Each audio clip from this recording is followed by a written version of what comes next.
It was Monday morning, but nothing about it felt ordinary.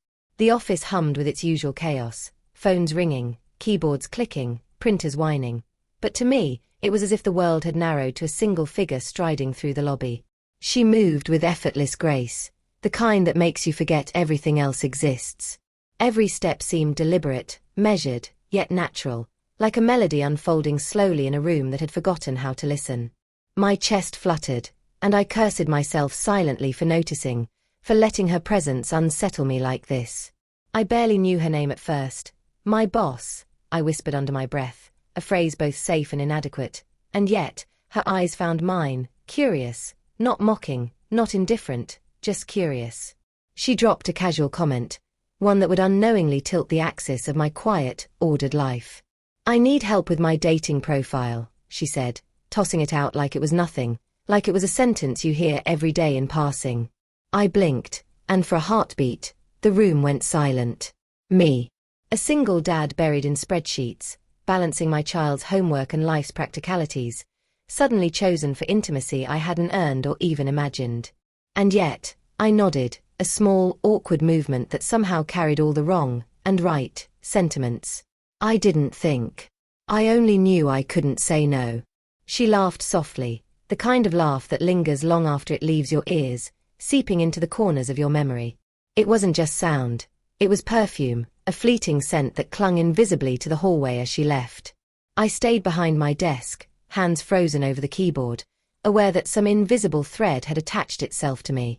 I could feel it in my chest, a pull both unnameable and irresistible. And in that moment, I understood the quiet danger of small favors. They demand more than you anticipate. Lunch became something different after that day. I found myself watching the clock, anticipating the moments when we would sit together, leaning over her laptop with coffee cups precariously balanced, editing her words, choosing the right phrases, the right angles. It wasn't just editing. It was something more intimate, a shared secret that the rest of the office didn't see. She trusted me, and I felt that trust like a fragile, shimmering thread, electrifying in its subtlety. I wanted more than trust. I wanted the secret she didn't even realize she had shared with me. The small, unspoken vulnerability she carried in every hesitant sentence, every slight pause, every flicker of doubt behind her confident eyes. Yet I stayed silent. I reminded myself constantly that some lines are meant to be untouchable. Some boundaries, once crossed, cannot be erased. Still, every touch of her hand on the laptop, every glance she threw my way, made the restraint more difficult to maintain. I felt my pulse quicken when she leaned over, her hair brushing my arm, the faint scent of her perfume mingling with the office coffee. Every subtle movement became a punctuation in a sentence I wasn't ready to read aloud. There was a day, particularly quiet, when the office had emptied for the evening. Rain tapped insistently against the windows, the rhythmic drumming like an anxious heartbeat matching my own. She had stayed behind, and I found myself offering suggestions not just for her profile, but for her, small, careful insights about how she carried herself, the warmth of her words, the kindness that wasn't always visible in her professional demeanor. She smiled at me then, that soft, fleeting expression that made everything else fall away, the hum of fluorescent lights, the persistent ticking of the office clock, even my own breathing.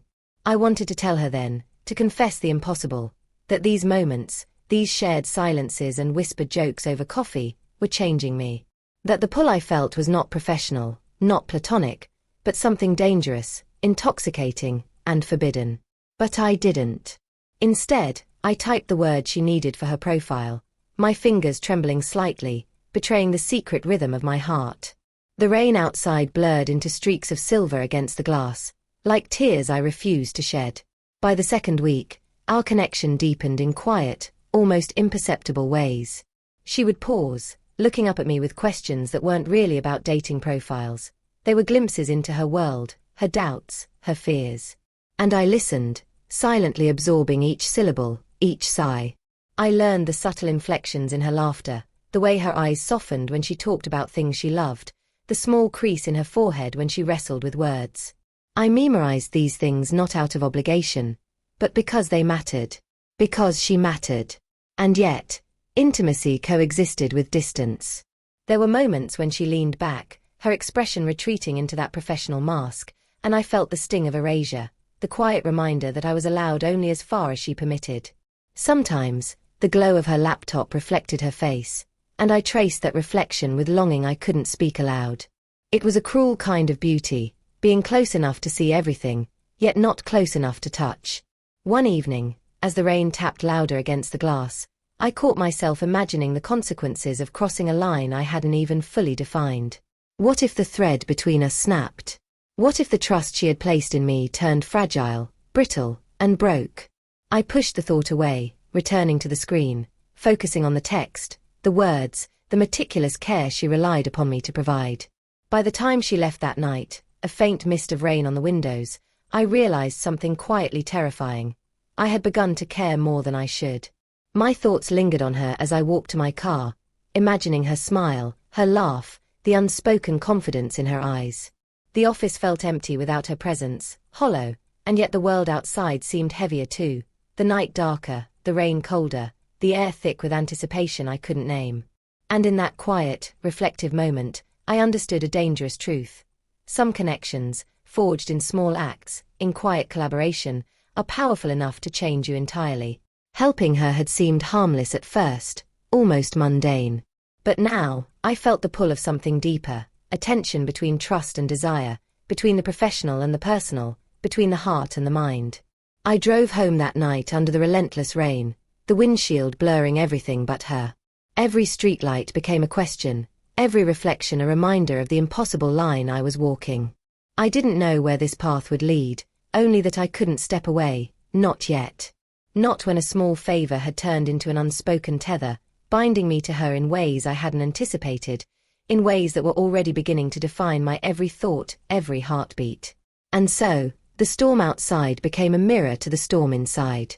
I didn't yet know the consequences, but I felt them in the hollow between my ribs, in the tremble of my hands as I set my child down for bed, in the quiet spaces where her laughter still lingered. Some lines, I reminded myself, are meant to be untouchable, until they aren't. Every evening, the office transformed into a world apart, illuminated by the soft glow of her laptop. The fluorescent lights dimmed in my perception, leaving only the warmth of the screen reflecting on her face, the subtle arch of her eyebrows, the quiet curve of her lips as she concentrated. We would lean over it together. Sometimes I typed while she guided, sometimes she hovered over my shoulder, her perfume brushing against me like an invisible thread.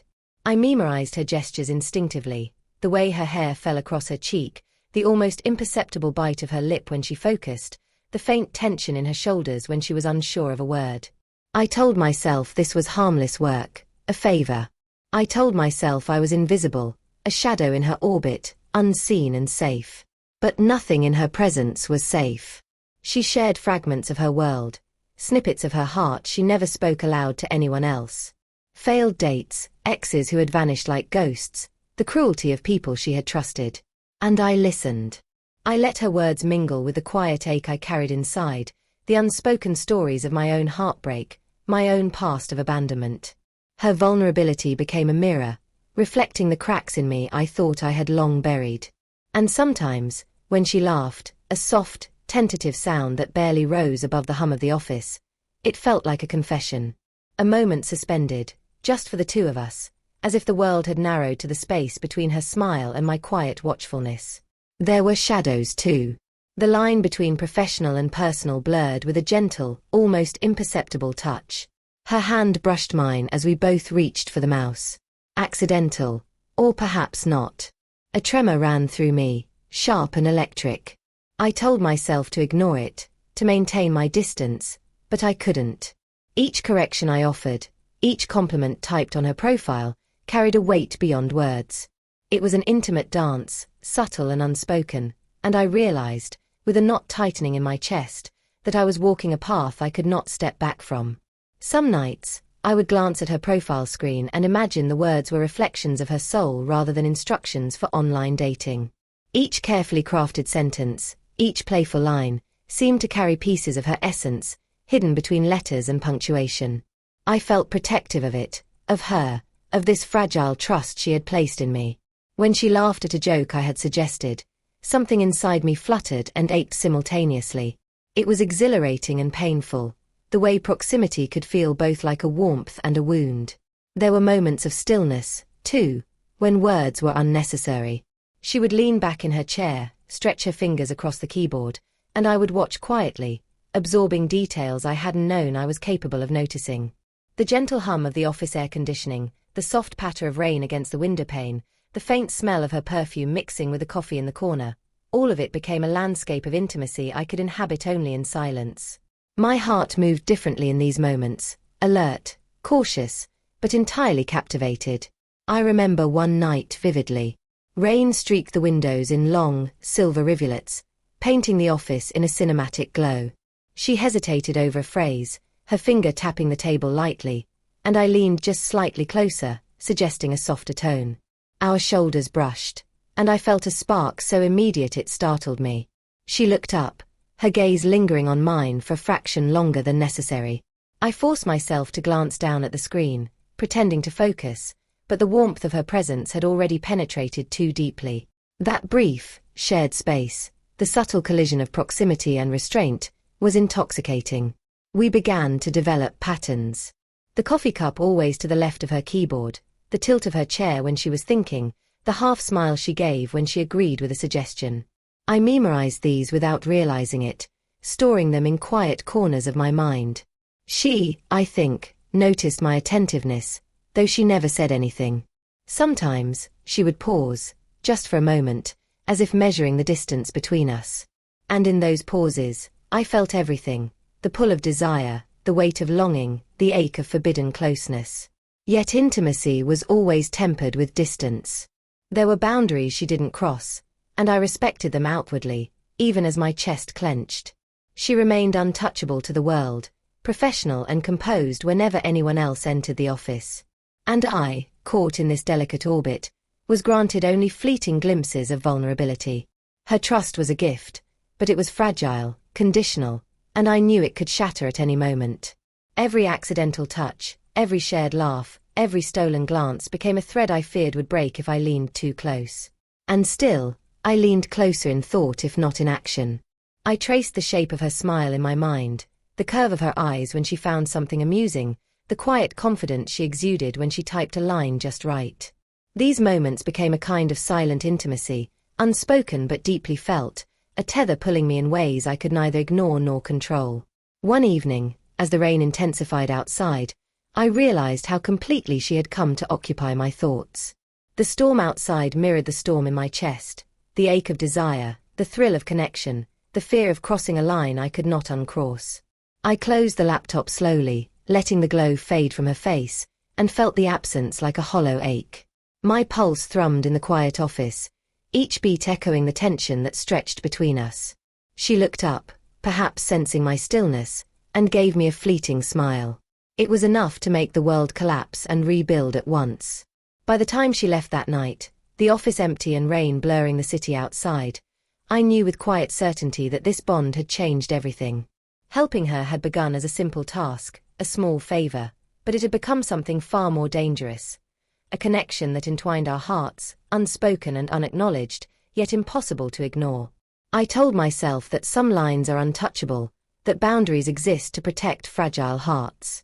And yet, as I watched her red dress disappear into the misty street beyond the office, I understood that the storm had already begun.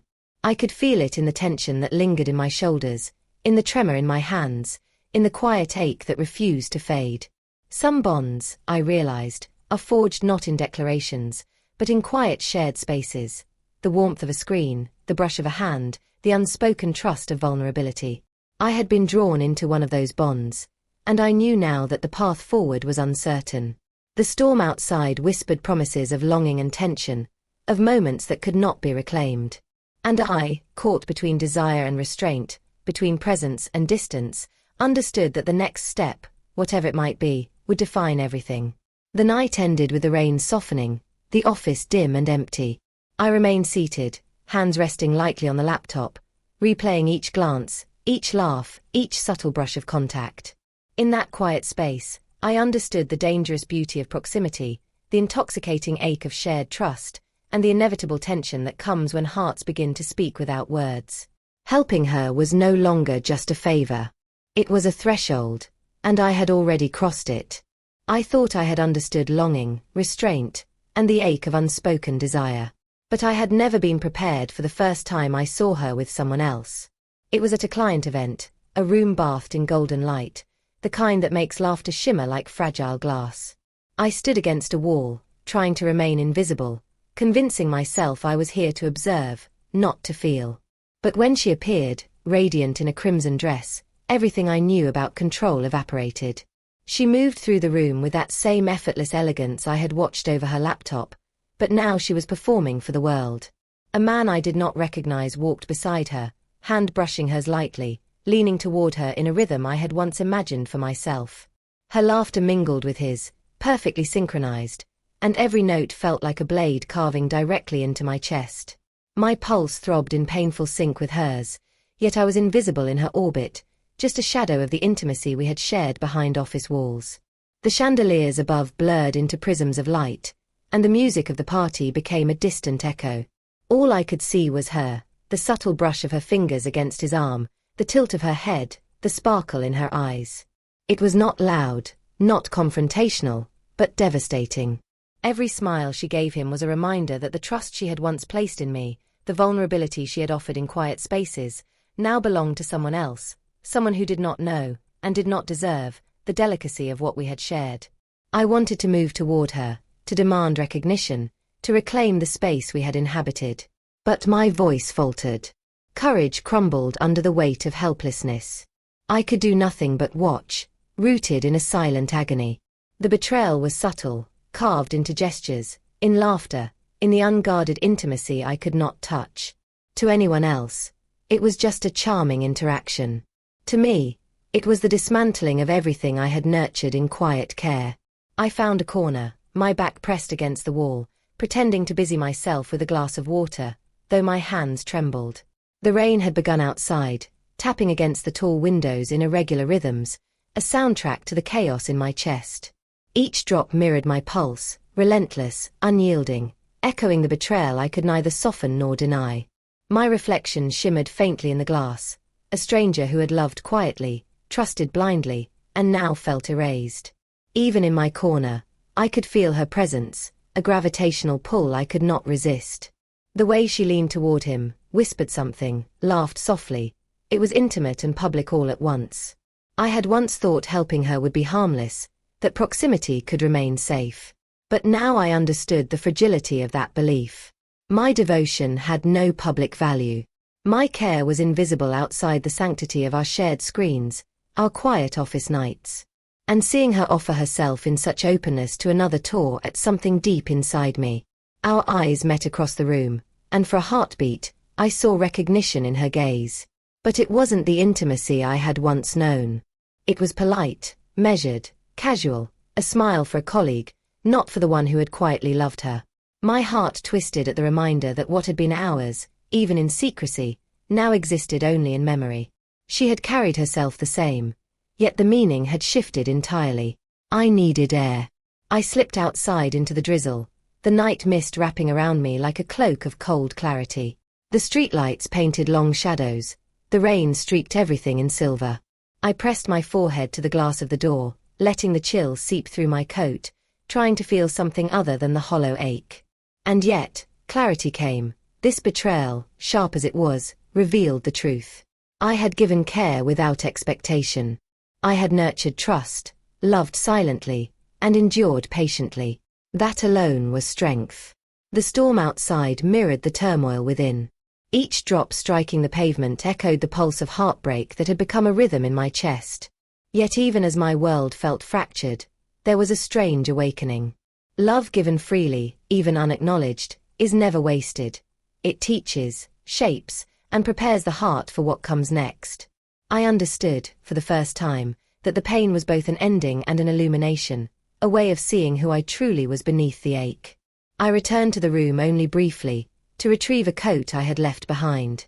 Her laughter reached me, light and musical, and I felt the old spark, the pull of closeness, the ache of unclaimed intimacy. The man she leaned toward earlier glanced at me uncertainly, as if he sensed a shift. She looked up for a fraction of a second, the red dress catching the chandelier light, and I offered nothing, no words, no accusation. Silence became my presence, heavier than any statement. By the time she left, stepping into the rain, I watched her disappear into the mist, the red of her dress a small flame fading into the night. My chest ached, but beneath the heartbreak, a spark of resolve began to glow. The betrayal had cut deep, yes, but it had not broken me entirely. It had revealed the contours of my own endurance, my capacity to care and to survive even when unseen.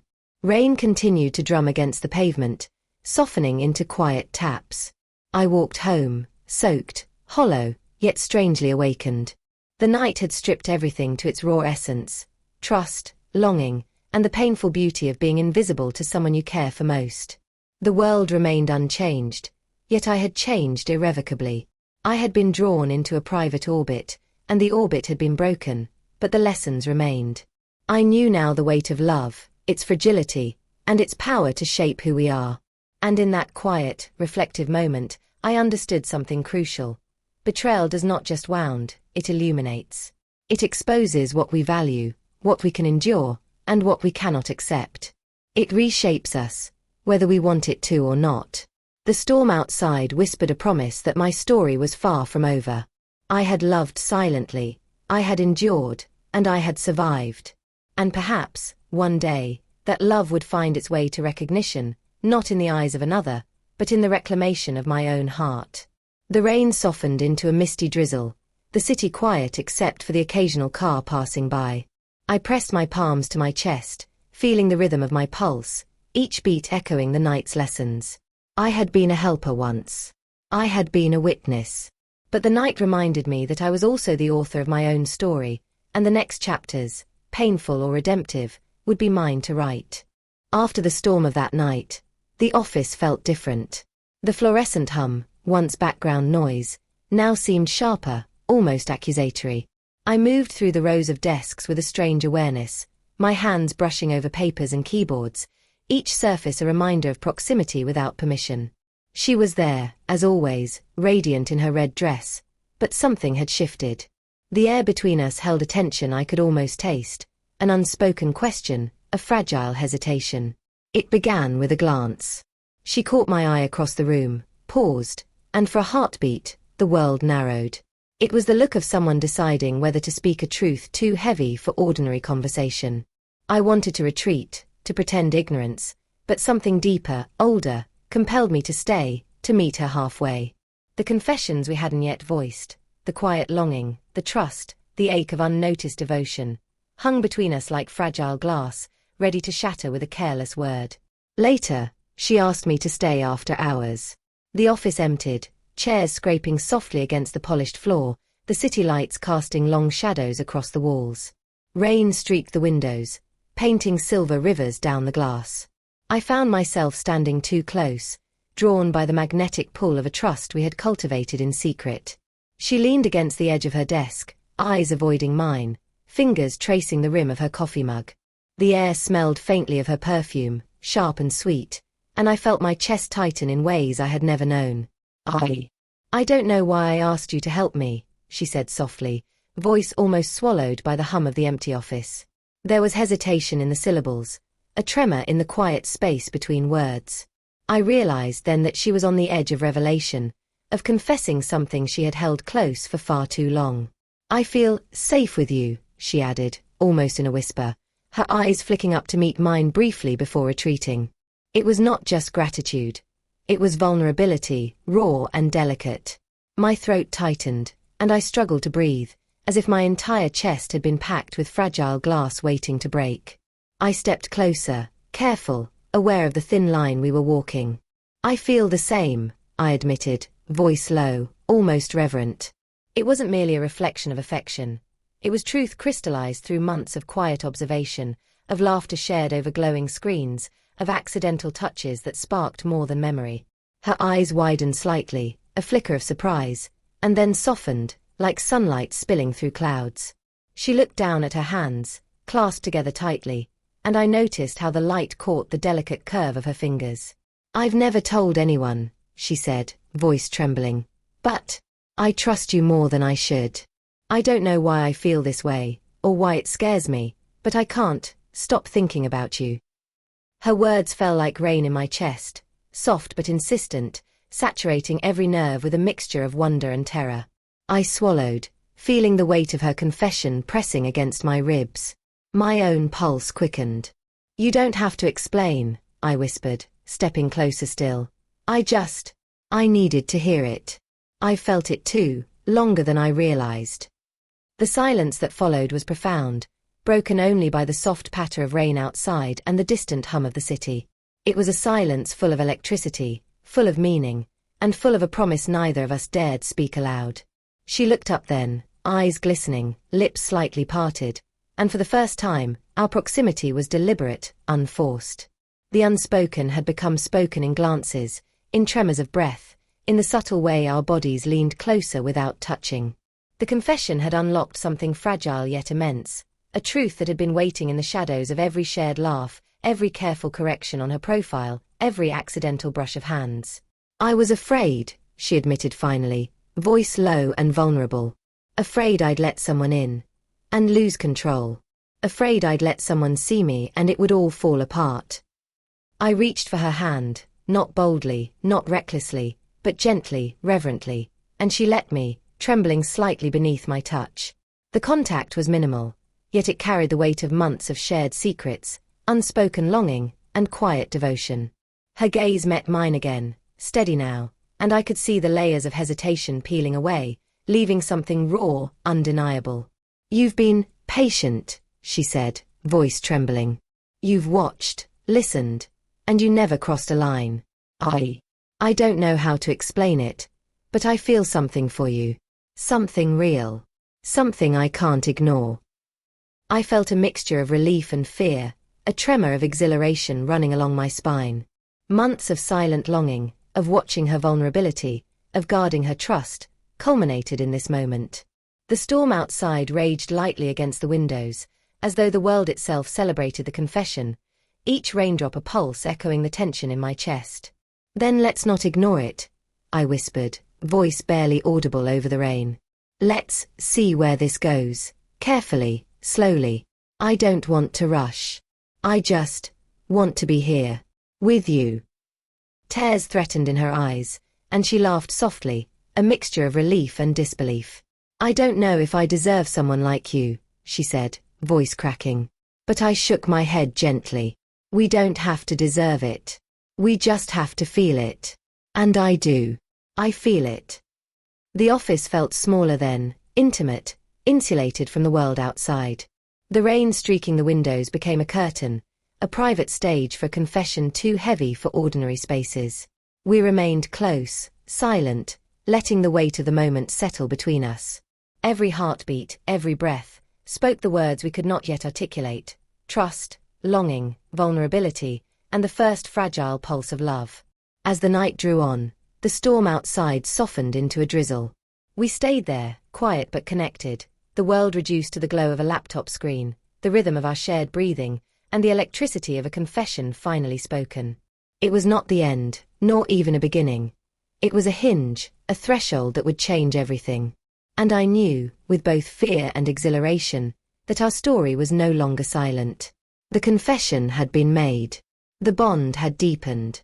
And as the rain painted silver streaks down the window, I realized that some truths, once spoken, could never be undone. The days after her confession were a storm of quiet anticipation. Every glance she cast across the office, every brush of her hand against mine, carried a weight I could neither name nor resist. Even ordinary tasks, passing papers, sharing a coffee, leaning over the same laptop, felt charged, electric. The boundaries we had once maintained, carefully drawn and respected, were dissolving with a slow inevitability. I told myself to stay composed, to honor the fragile trust she had placed in me. But desire is patient only when it chooses to be ignored. Mine refused. It began with small, almost imperceptible gestures. A lingering look at the curve of her shoulder, the soft inhale when our hands brushed by accident, the way her eyes met mine a second too long when she laughed at a joke only I could understand. Each moment became a temptation I tried desperately to resist. I memorized the scent of her perfume, the way her hair fell across her collarbone, the subtle rhythm of her breathing when she focused. My chest tightened at each unspoken possibility, each shared secret, as though my body recognized a truth my mind still tried to deny.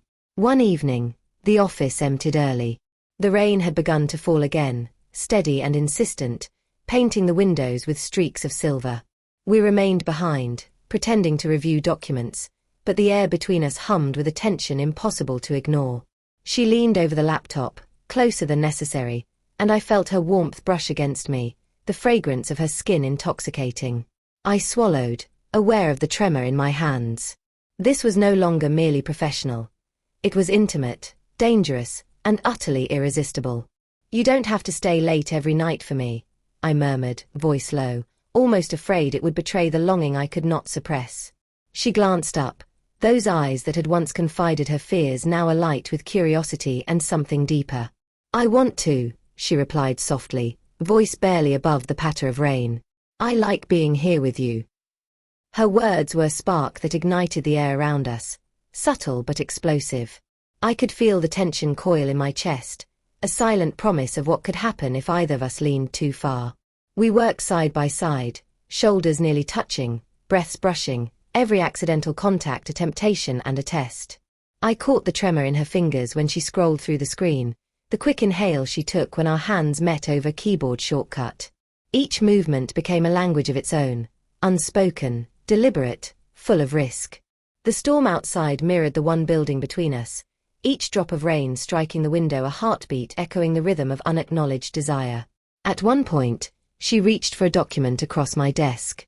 Our hands collided, lingering just a second too long. I looked up into her eyes, and she did not pull away. Instead, she held my gaze, lips parted slightly, as though waiting for me to respond. My pulse raced, my chest tightened, and every instinct screamed both caution and surrender. I realized then that the temptation was no longer subtle.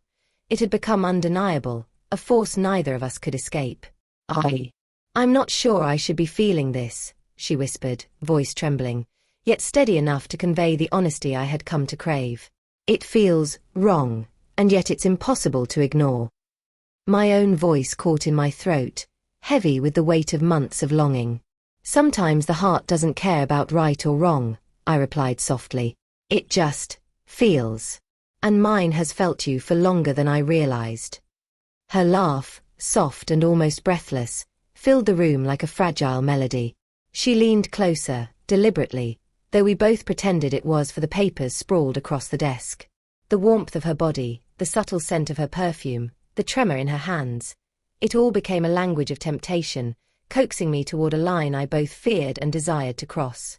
Each second stretched, heavy and intimate, until the space between us seemed charged with a gravity neither of us could resist.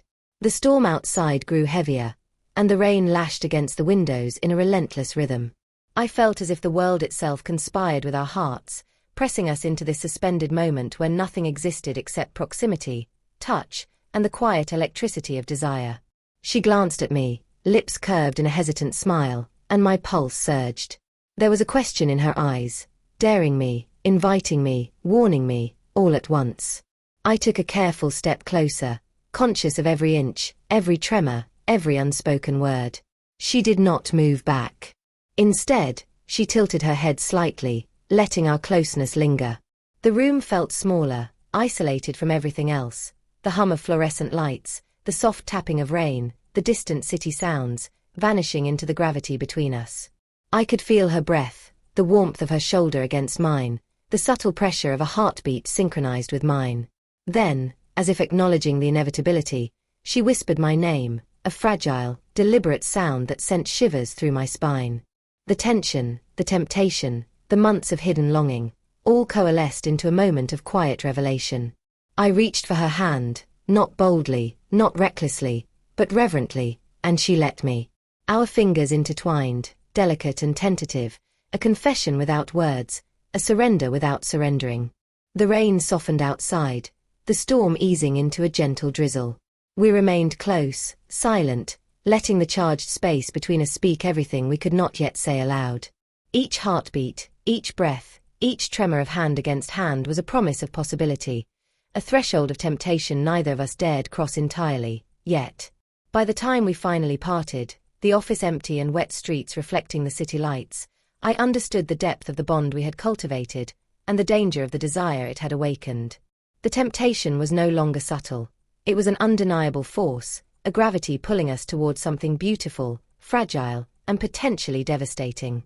I walked home in the softened rain, fingers brushing the memory of hers, heart still racing, mind alive with possibility.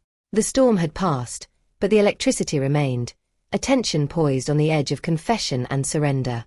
And I knew, deep in my chest, that the next choice, whether to resist or to embrace, would define not only the hours that followed but the shape of the bond we had forged in the quiet intimacy of glowing screens, accidental touches, and shared secrets.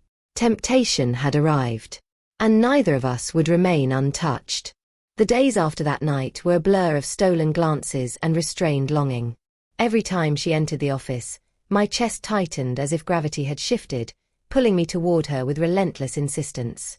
The world outside could have been ablaze or crumbling. It wouldn't have mattered.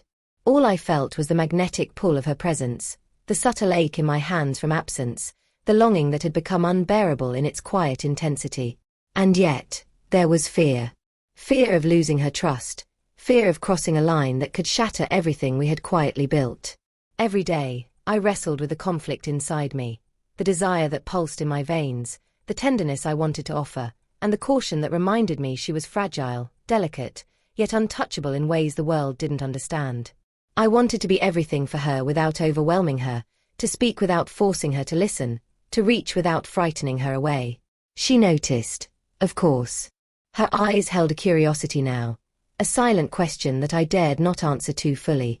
There were moments when her gaze lingered longer than necessary, or when her hand brushed mine with a subtle deliberateness. I felt the tremor in her fingers, the hesitation in her breath, and I knew she felt the same dangerous tug. Yet the unspoken rules, the professional world around us, the fragile boundaries of trust, kept us restrained, tethered to a distance that neither of us could comfortably maintain. One evening, the office was quiet. Rain streaked the windows in a silver cascade, tapping a rhythm against the glass that echoed the pulse in my chest. She approached my desk, her red dress clinging softly to her frame, and my mind tensed at the nearness. I don't know what I'm feeling, she admitted, voice trembling slightly, almost lost beneath the soft hum of the air conditioning. It's like every time I see you, I want to, I don't know, cross a line I shouldn't. I leaned back slightly, careful to maintain the illusion of distance, yet unable to stop my pulse from racing. I feel it too, I said quietly, each word deliberate, heavy with restraint and longing. Every glance, every touch, it pulls me closer than I should allow. But I also know how fragile this is. I don't want to break it, or you, by moving too fast. The rain outside blurred the city lights, casting long, reflective streaks across her face, illuminating the conflict in her eyes. We sat in silence for a while, the kind of silence that speaks louder than any confession. My fingers traced idle patterns on the desk, while I watched her, memorizing the faint furrow of her brow, the slight tremor in her lips, the way her hair fell across one eye. The tension was almost unbearable, a magnetic force pressing us together while simultaneously holding us apart. Every moment with her was a question, a temptation, a test of patience I wasn't sure I could endure. I wanted to reach for her, to close the space between us, but the memory of the public betrayal haunted me. I remembered seeing her with someone else, laughing, sharing warmth I had once believed could belong to me alone. That memory made every inch of proximity both intoxicating and terrifying. The heart is a precarious thing, I realized, capable of immense longing, fragile trust, and devastating betrayal, sometimes all at once. She shifted slightly, leaning closer than the rules of propriety allowed, and I felt the heat of her presence in a way that was both dangerous and irresistible. I've never felt like this before, she whispered. I don't know how to stop myself from wanting more. But I also don't want to ruin what we have, or what I've just admitted to you. Her words lingered between us, fragile, suspended, as though the air itself could break under the weight. I exhaled slowly, letting the tension ease just a fraction. We don't have to rush, I said. We just have to feel it, carefully, step by step. Trust that we'll find the way without destroying what we've built. She nodded, fingers brushing against mine in the smallest, most deliberate touch. That fleeting contact sent shivers along my spine. It was a whisper of intimacy, a temptation we acknowledged but did not yet fully surrender to. The storm outside intensified, rain lashing against the windows in a rhythm that matched the pulse of my heart. Each drop mirrored the longing I could not articulate, the ache of desire restrained, and the fragile hope that, in time, our connection could evolve into something more than careful glances and tentative touches. I realized then that conflict was part of love, the push and pull, the hesitation and daring, the moments of doubt and exhilaration that tested hearts before they surrendered fully. She looked at me again, eyes glistening, and I saw the reflection of my own yearning in hers. The tension between us was electric, charged with months of unspoken trust, whispered confidences, and shared vulnerability.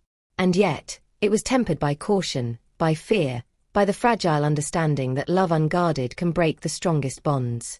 I reached for her hand again, gentle this time, letting her choose whether to retreat or remain.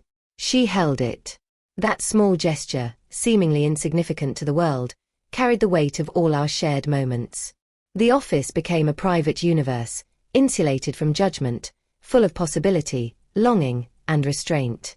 I knew then that the path forward would be defined not by reckless passion, but by deliberate patience, by careful acknowledgement of temptation, and by trust that the bond we were forging could survive the conflict raging inside us both. By the time she left that night, stepping into the rain-soaked streets, I lingered at my desk, fingers brushing the memory of her hand. The storm had quieted outside, but the tempest within me raged on, a mixture of longing, hope, fear, and exhilaration. The conflict of the heart, I realized, was both punishment and blessing. It taught restraint, deepened desire, and revealed the strength required to love carefully, even when temptation demanded surrender.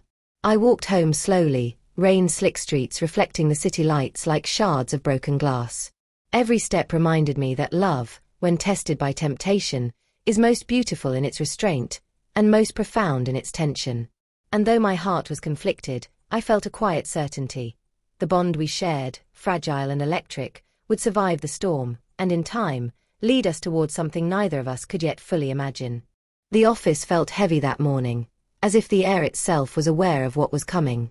I knew today would be different. Every step I took toward her desk carried the weight of anticipation and dread. She sat there, focused on her work, hair cascading over her shoulder, the red streak of her dress catching the sunlight that filtered through the blinds.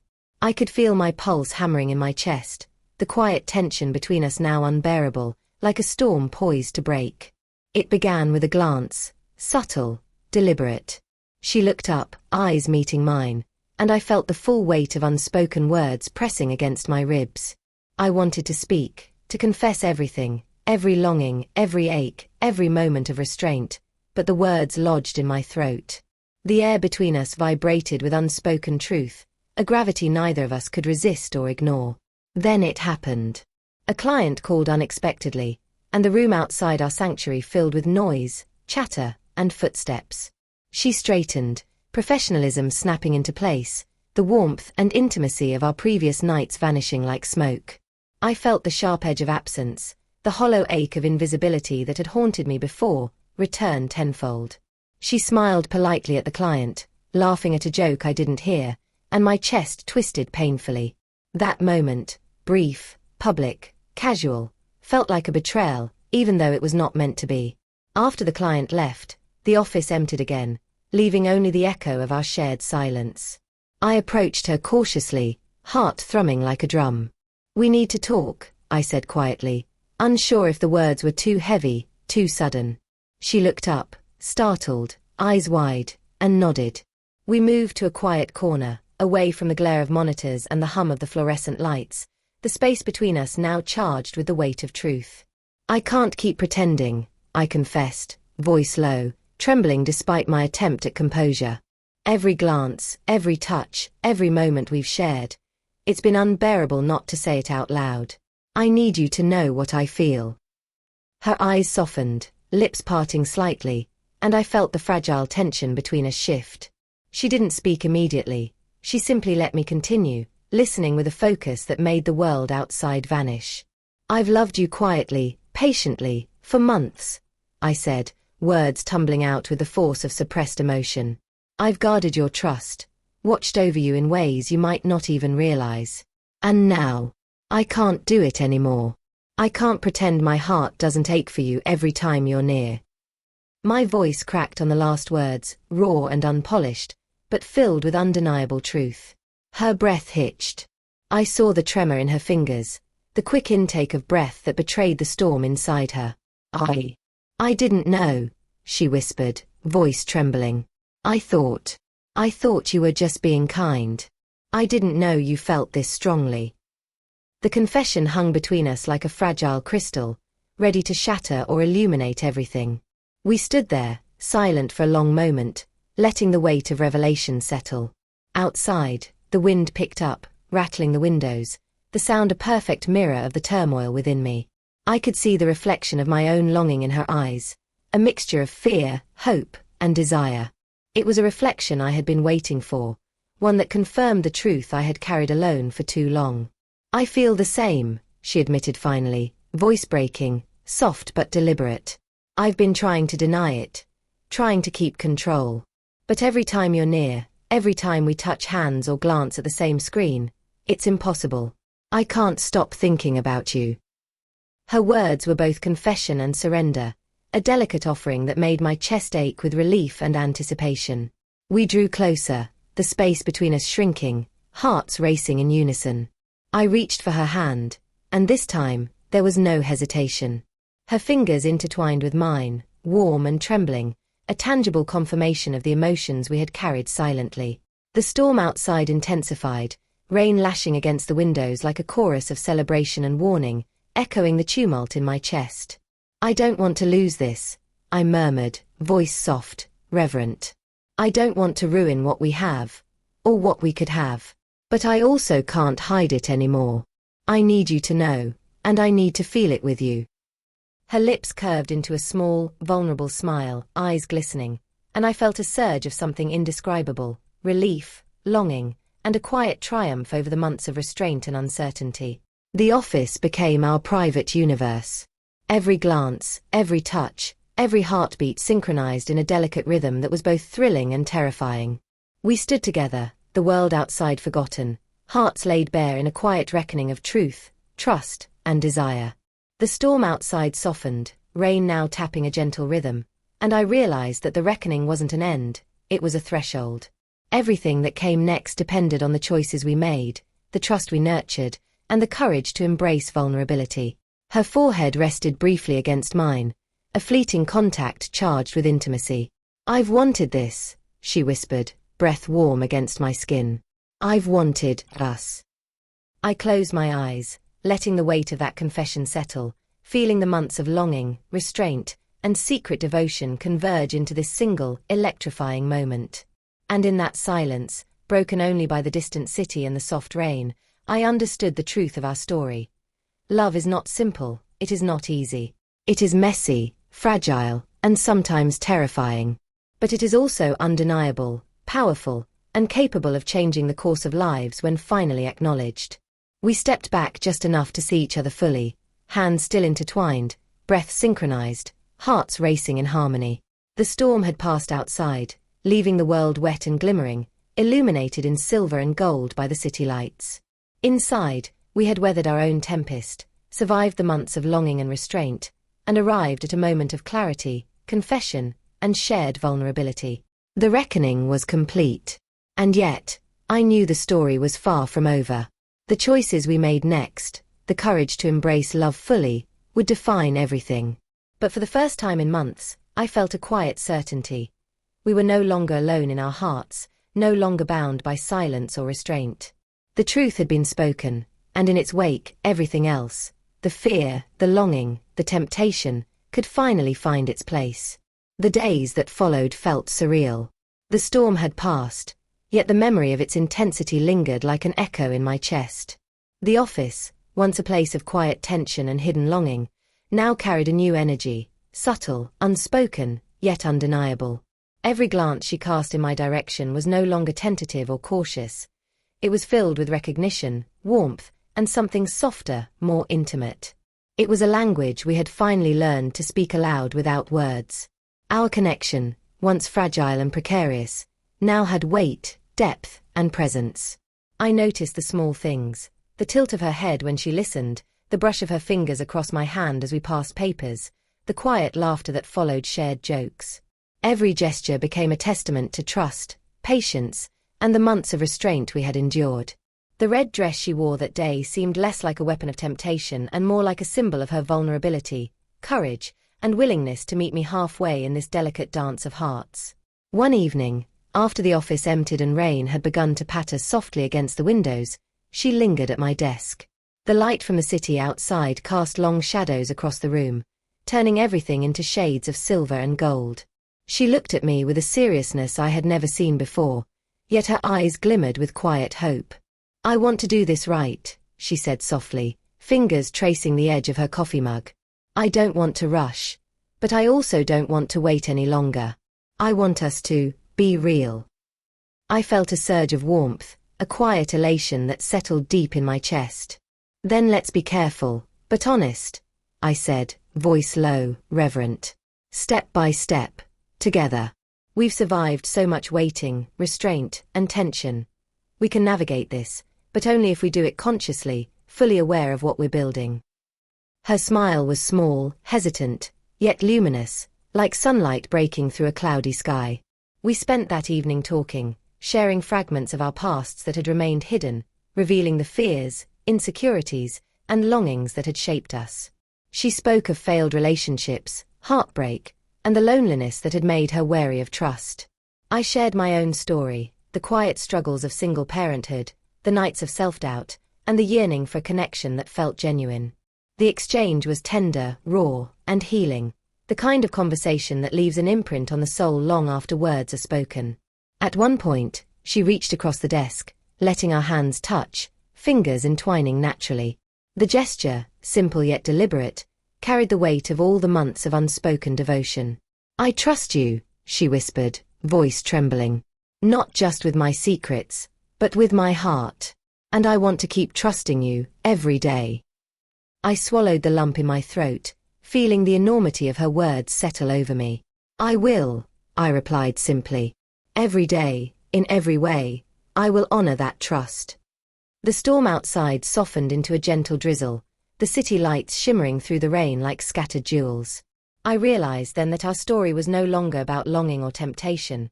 It was about presence, about building something tangible from months of fragile, unspoken emotion. The tension that had once defined our connection now became a foundation for trust, intimacy, and shared vulnerability.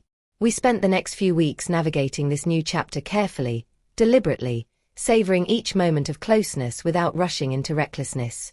Coffee breaks became opportunities for conversation, not just shared tasks. Laughter filled spaces that had once been quiet with restraint. A brush of hands, a lingering glance, a soft word, every small gesture was now loaded with love, intention, and the recognition of what we had endured to reach this point. One evening, as the office emptied and the city lights reflected in the rain-soaked streets outside, she looked at me and said softly, "I never believed love could feel like this, safe, exciting, and real all at once. But with you, it does." My chest tightened with emotion, and I reached for her hand, holding it gently yet firmly. "That's how it should feel," I replied. "Real love doesn't need grand gestures or declarations. It's found in patience, trust, and presence. And we've found that." The rain outside slowed to a mist, soft droplets sliding down the windows like silver threads.